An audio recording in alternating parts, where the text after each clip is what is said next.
Hello friends, welcome to Saurabh Railway blog.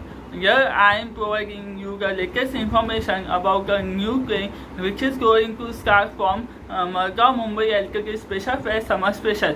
The train will depart from Margao every Sunday 16:30 hours in evening and will arrive Monday at 6:25 a.m. in morning.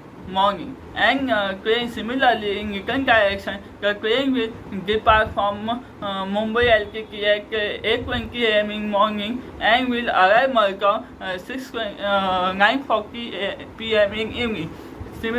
The train will pass through following stations such as Khane, Panvel, Chiplun, Goa, Sawantwadi, Karmawali in both the directions. The train will comprise of AC 3-tier coach, AC 1-tier coach, AC 3-tier economy coach, and sleeper, general class, and SLR coach.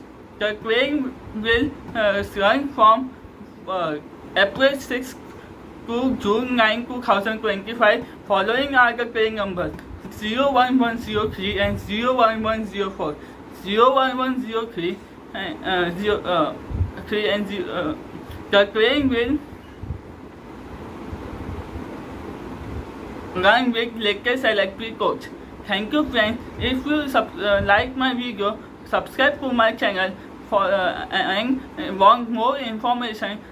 Please comment me in any queries, any complaint. You can me in comment box. Thank you friends. Good evening, good night.